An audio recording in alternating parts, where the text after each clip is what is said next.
Welcome everybody to the Latte podcast. Now we have a familiar face with us this morning.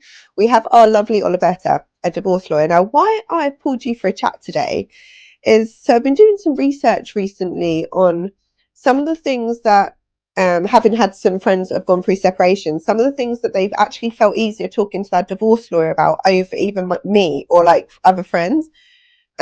Which might sound like a bit of a bitter pill to swallow at first as a friend who'd love their friends to come to them. Though actually when we sat and thrashed it out over a glass of wine, I was like, okay, I sort of understand where this is coming from. So I'm going to just run by some of the things that came up and ask you your take on it and whether in your experience of obviously dealing with many clients and being one of our, the UK's most favourite divorce lawyers, whether you think there's some truth in some of these things. So the one thing that really did surprise me, the first thing she said, is actually how she's really feeling about her relationship. Would you say that is one thing that people find hard? Right. Friends are essential. Friends are wonderful, and you should surround yourself with lovely friends to hear you out, support you while you're going through this. And that's one of the strongest advice that I can give to everyone. However, having said that, because friends are involved emotionally, because they love you, they want you to see you smile, and sometimes they put their take on it, their emotions get involved.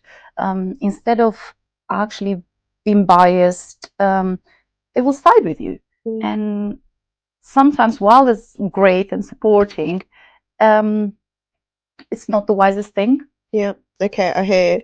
So another thing that came up is how they wish to proceed. So, for example, one of the friends I was talking to had she wanted to have a divorce for a while and separate, but she didn't really know what to do. And obviously, she didn't really come to her friend. She felt she actually found a divorce lawyer to speak to. So would you say that is something that's easier to talk to with a divorce lawyer? Well, yes. I would say sometimes, considering that a divorce lawyer has seen a few cases, even though unfortunately they're sad, you are used to seeing certain signs like manipulation, gaslighting, certain patterns that people who are emotionally close to you and involved miss.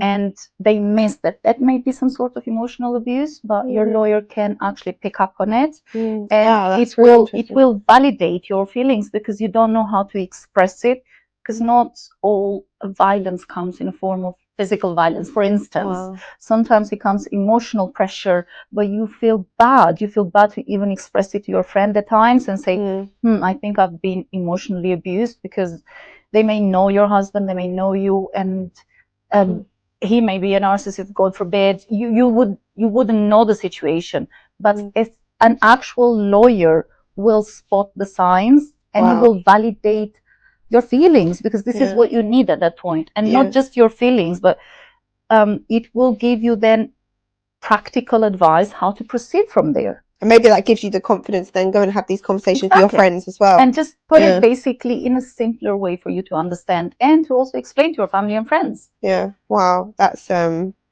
incredible. So yeah, that's a really good insight. Another thing that came up, this is always a bit of a topic that's hard, I think, for women to talk about in general, is financially what you want out of the separation. To think it almost sounds a bit crude to be thinking of that because it's such an emotional thing, but it's okay, financially, how do I want this to go forward? That is something that I have noticed when I have female clients and when I have male clients. Somehow I've seen a pattern that female clients, they feel very guilty to even ask for what's theirs. They want to find some sort of resolution, especially if there is kids, pets, whatnot. They just want an amicable one, and they feel guilty to say, well, actually, you do need to contribute towards the children. Actually, you do need to pay for this. And they feel guilty to feel like that, to actually express it. But funnily enough, in most cases, most husbands, they don't, and they don't want. They are on the defensive. Like, I don't want to give my assets.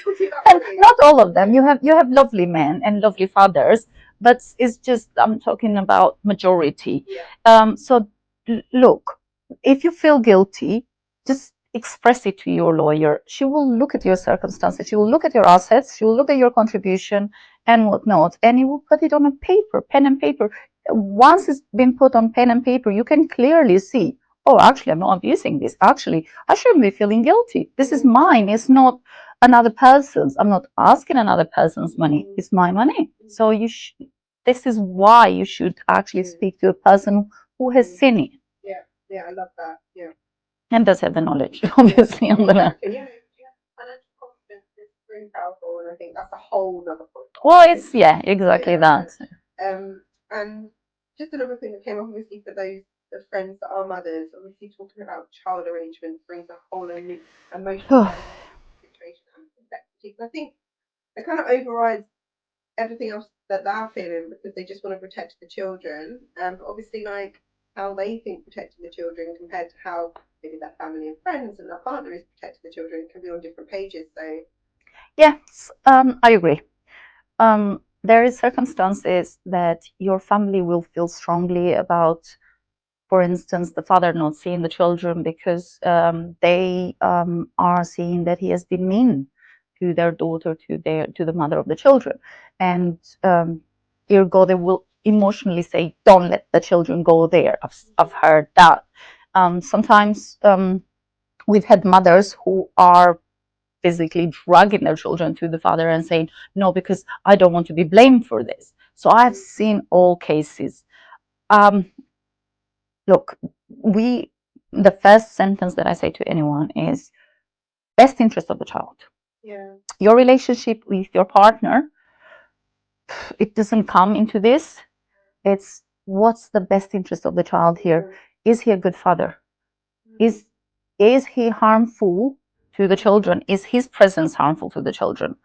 If the answer is no, yes, you may have a very difficult relationship, but we have to advise what's best for the children.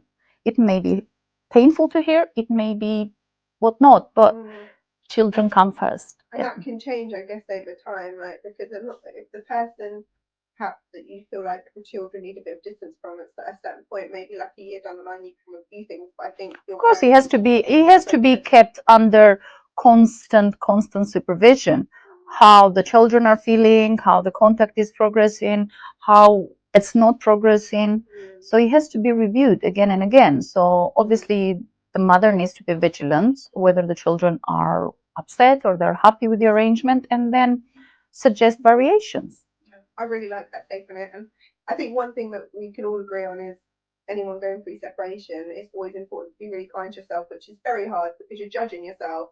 You might feel like a failure, you might feel many types of things, but looking after yourself will always put you in a strong position. And if you do want to talk to our lovely Alberta, she does offer consultations, do get in touch by the website and share any comments and experiences that you've had with things you might find hard to talk about with your friends, whereas you wouldn't find so hard to talk about with work. Do join us again next week. Thanks for tuning in and like, subscribe, and follow.